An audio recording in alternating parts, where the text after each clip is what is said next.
Hi folks, Vipin here. Wish me luck. This is my first video on physics theory.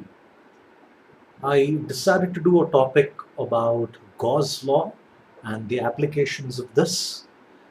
The formula that is there in the applications is what is important. So I'll mostly be discussing about the formula rather than in fact arriving at, okay, how did we actually get into this formula? Okay. Now, firstly, let me first tell you about Carl Friedrich Gauss. Pretty lengthy name. Usually, people with lengthy names in olden days are the Germans. So, Gauss, in fact, was a German. He lived from 1777 till about 1855. Now, remember, in those days, living so long was really, really unusual. But Gauss was, in fact, one of the lucky people who could actually live a long and a fairly healthy life. Now, Gauss has made a large contribution to a variety of fields. Electrostatics is just one of them. He's made contributions to statistics, he's made contributions to astronomy, he's made contributions to number theory. Uh, Gauss was a bit of an eccentric. In fact, there is a very famous anecdote wherein his servant comes to him and tells him that his wife is dying, and Gauss replies, "Tell her to wait, I need to finish this problem." So you can imagine how much of an eccentric and a workaholic Gauss really was. So his major contribution in electrostatics would be the Gauss law, as you would call it. So what does the Gauss law actually say? It says the net flux inside a closed surface, the net flux inside a closed surface is equal to the intensity of the charge or the net charge which is there inside the surface. Net charge inside the surface. So this is something that he brought along. Now, let's try and understand what flux actually is. Now, there are two concepts here, electric field and flux, electric flux. Now, electric field happens to be a scalar quantity. Flux, on the other hand, happens to be a vector quantity. Okay. Now, what is the difference, you might ask, between, say, a scalar quantity here and a vector quantity? Now, in order to understand the difference, just look at it as something like this. Okay. When you talk about an electric field is actually something which is static. Okay. You can say that there is an electric field on this surface. Okay. And electric flux, on the other hand, is the intensity or the number of lines, in fact, that are flowing through this field. The more number of lines that are there in the field, the greater is the electric flux. Electric field, on the other hand, is more or less stationary. But flux, on the other hand, is a vector quantity. I hope you understood the difference, because that's the best explanation that I could come across from the research that I did on the internet. Now, let's look at the applications of the Gauss law. Okay, the first application that you come across would be the Gauss law being applied to an infinitely long wire, or you could call it as a rod. I wouldn't recommend rod because a lot of people giggle when they read this term. But nonetheless, let's look at how Gauss law actually applies to an infinitely long rod. I've seen a lot of complicated explanations that are there in the textbook. This is the simplest that I could come across from my research. Now, let's say you have a wire that is here, and the wire has got many charges. Now, because of the presence of a charge, there is an electric field. Okay, at this particular point, you have an electric field. Now, the electric field is a distance of r. Okay, and the length of the wire here you could consider to be L. Now, I will tell you why this actually doesn't become valid in some time. There's one more constant that you need to remember here, that would be this particular symbol. Now, this is what you would refer to as lambda. Now, lambda here is in fact considered as the net charge density, the charge density on this wire that you have here. If you're a fan of Half-Life, let's just make it a circle here. And it's my tribute to Half-Life. So lambda here would be in fact the charge density. So what do you do next here? Now imagine the wire as a cylinder. In fact, it is a cylinder.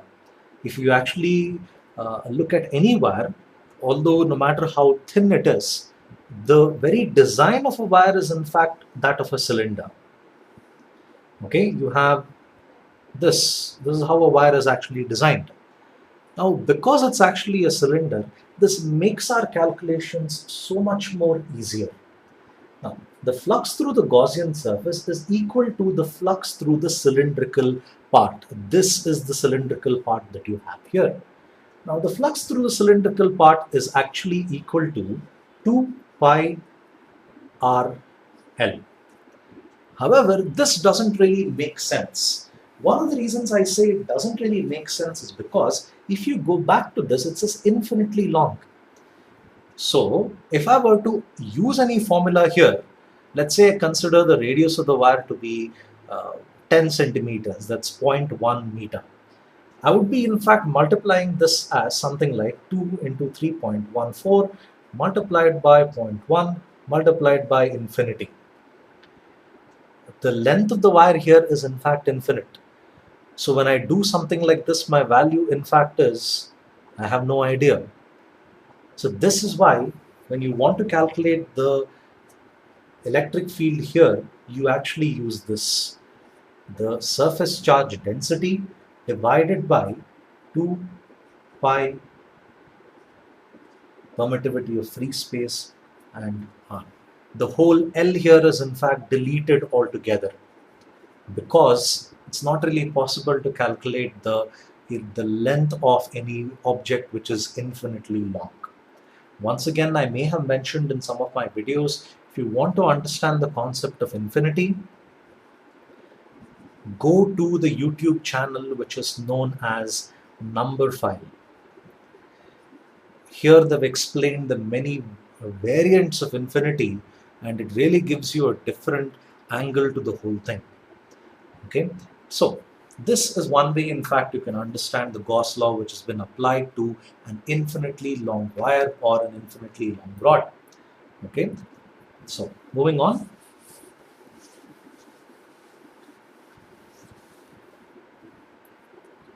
Gauss law being applied to an infinitely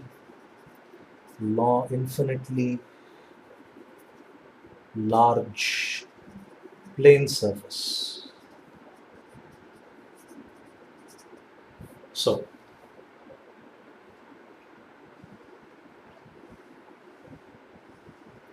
a plane surface here. Now this is where it gets a little bit more tricky. Because it's a plane surface and because it's infinitely long, the whole idea of imagining this gets very complicated. In fact, this is something which I would tell any student who's studying science. You need really, really good imagination if you want to understand these concepts. Otherwise, it makes studying really, really difficult.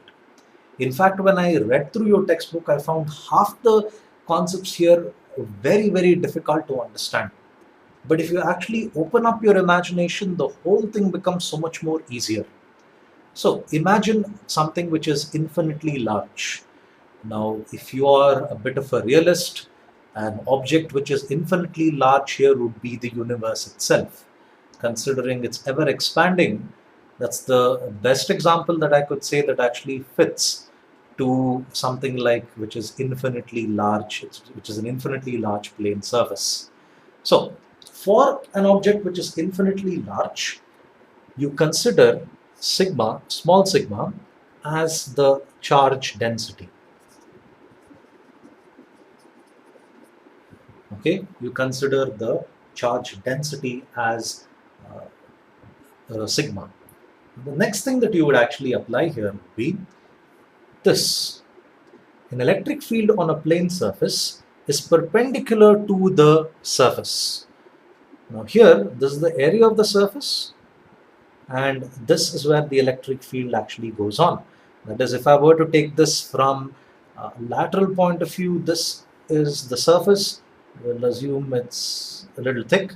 So this is in fact the surface, and this is where the electric field is actually going. Okay. Now this makes your calculations quite easy. Because it's a plane surface and because a plane surface is really hard to define, I've defined it with a square. So the electric field here is actually equal to the charge density divided by 2 permittivity of free space. So if you are a person who has an inquisitive mind, you would go about asking, how did I get 2 here? Well, it's quite simple. The electric field doesn't just happen in one direction, it happens in 2 directions. The plane surface, although is infinitely long, has 2 sides. We'll call this as side A and side B. Because it has 2 sides, I in fact get the calculation here as 2. Okay. Now, coming to the last application of Gauss law.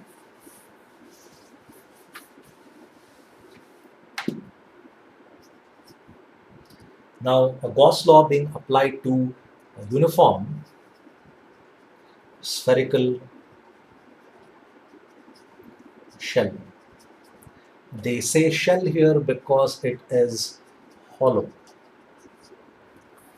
Okay, it's a spherical shell and therefore it is hollow. Let me just pull up a weight here.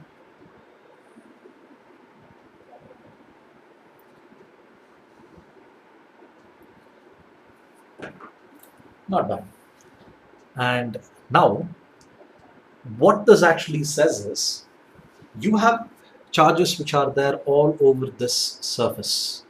Okay, I'll just do it till here because I have no patience to take it all the way there. Now, wherever the charges are present, you have an electric field. So, what is the electric field on a uniform spherical shell? Now, the electric field here would be from the center to here, the radius. Now, if you're able to know the data, wherein you are able to know the radius, you are able to find out the total amount of electric field intensity on this particular sphere. Okay, and of course the value of the charge that is in fact present all over the sphere.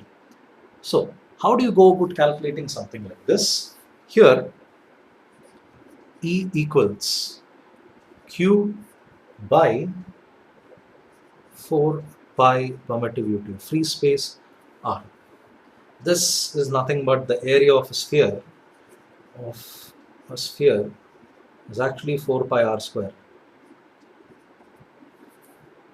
And the same logic is what we've used here. Now, one more thing that you can actually consider here, the value of Q here, the total amount of electric charge that is actually present here is 4 pi r square multiplied by the charge density. Now, this is how you in fact arrive at the electric field on a uniform spherical shell. Now, why is it that Q has never appeared in the previous 2 concepts? That is, why hasn't it appeared in a thin wire? Why hasn't it appeared in a plane surface? Now, if you consider a sphere is finite in size. If any of you have studied astronomy, you will actually come across this very nice concept wherein it says the universe is an infinitely long plane, because any object, when you start stretching the object beyond a particular limit, the object is no longer having any geometry, it in fact becomes a plane. A sphere, on the other hand, is an object which is finite in size. Because it is finite in size, I can actually find out how many charges are there on an object which is finite in size.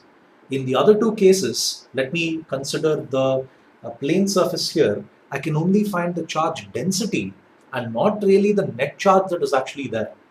It's not so easy to find when it comes to the total amount of charges that is there on a plane surface. Unless I say the surface is infinite, but I'm going to consider only this much, which is in fact 3 by 5 centimeters in size. This makes my calculation easier because it's a finite area. But if I say calculate the total amount of charge in an infinite area, I will have to do this calculation for the rest of my life and have generations of my family continue the experiment alongside me. So this is in fact how Gauss law is actually structured. I hope you found my explanation helpful. If I've made any mistakes, do let me know, because this is my first attempt, and if I have made any mistakes, I would love to correct myself and I would love to improve. So do let me know, in fact, if you found this helpful. Thank you for your time. Have a nice day. Bye.